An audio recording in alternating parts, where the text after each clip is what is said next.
In 1935, James Whale gave us a masterpiece that ended with a literal explosion and a declaration that we belong dead. 91 years later, Maggie Gyllenhaal has decided that dead was actually just a rehearsal. The Bride is finally here, and it is a loud, jagged, neon-drenched fever dream that feels less like a Universal monster movie and more like Bonnie and Clyde crashed a screening of The Red Shoes while everyone was high on high-grade hallucinogens. This is a film that was abandoned by Netflix, rescued by Warner Brothers, and then inflated by $100 million budget that you can see in every hand-stitched 1930s lapel and smell in every puddle of black vomit.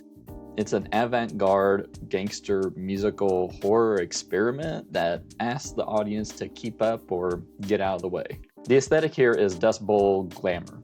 Gyllenhaal eschews the Gothic castles of Europe for the grime and grit of 1930s Chicago, though ironically the film looks exactly like New York City streets where it was actually shot.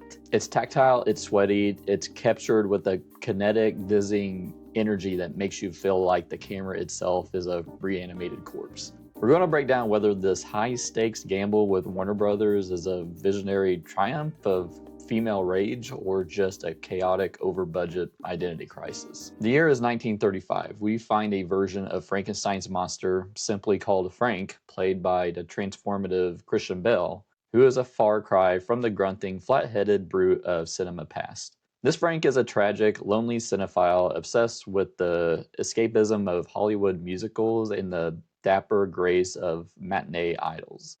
He's tired of the isolation, so he enlists the help of the weary Dr. Euphronius, played by Annette Bening, to do the impossible, build him a partner. Enter Ida, or rather the body of a murdered young woman who is brought back to life in a sequence that trades surgical precision for raw punk rock alchemy. But the electricity does more than just jumpstart her heart, it opens the door. As Ida, played by Jessie Buckley, wakes up, she isn't just a blank slate, she's infected, haunted by the psychic residue of Mary Shelley herself. The stakes are immediately shoved into overdrive as Frank tries to teach his bride how to be a proper companion. Ida is busy grappling with the literal spirit of her creator, resulting in an explosive British accented outburst of radical violent awakening. While this domestic horror romance brews, we have Peter Sarsgaard Detective Weil sniffing around the edges of the lab, and a looming threat from the Chicago underworld.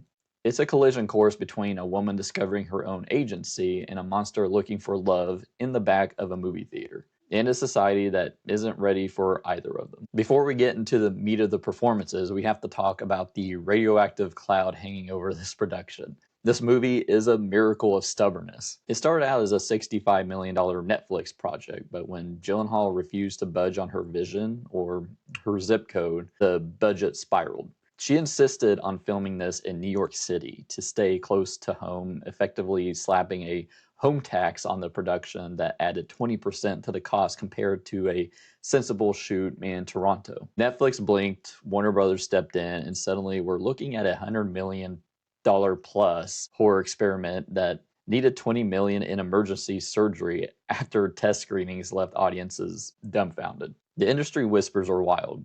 We're talking about a director who allegedly fought the suits to keep a scene where Frank licks black vomit off Ida's neck, a detail that made it into the final cut, albeit pulled back from the original, more visceral version. There is a literal gender war erupting on film Twitter right now, with one side calling it a chaotic mess and the other hailing it as a celebration for female rage. But here at Atomic Cult Media, we don't care about the culture war. We care about the film on screen. And what's on the screen is, well, a lot. And let's be clear, Jessie Buckley and Christian Bale are doing career best work in a movie that sometimes feels like it doesn't deserve them.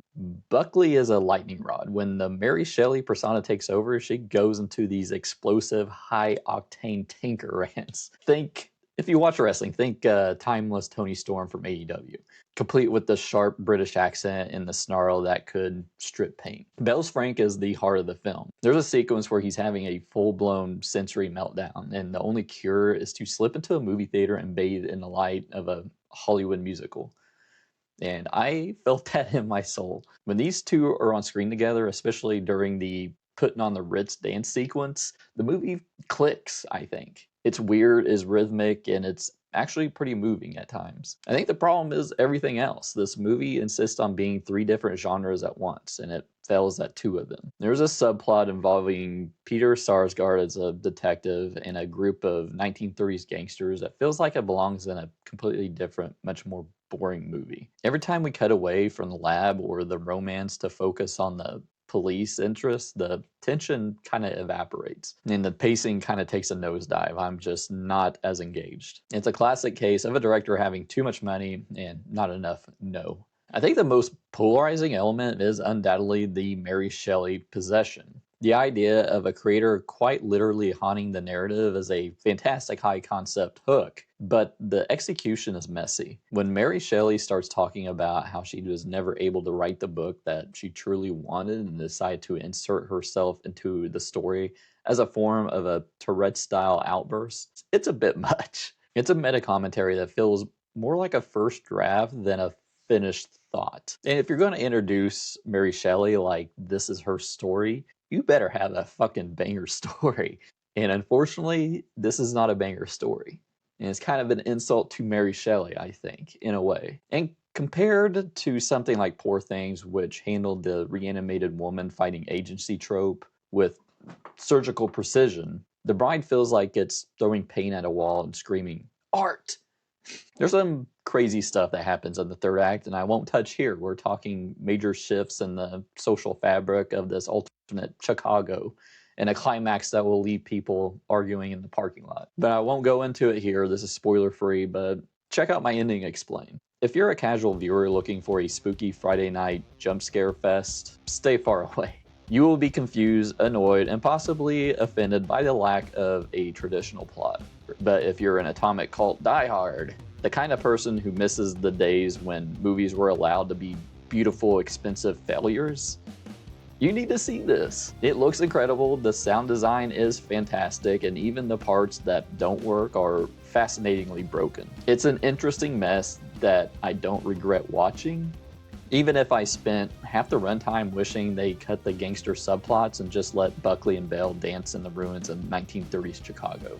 I'd be the first in line for a director's cut that restores the black vomit intensity Gyllenhaal originally intended. So I'm giving The Bride, exclamation mark, a 3 out of 5. Let me know down in the comments what you thought of The Bride. Check out my ending explained here by my head.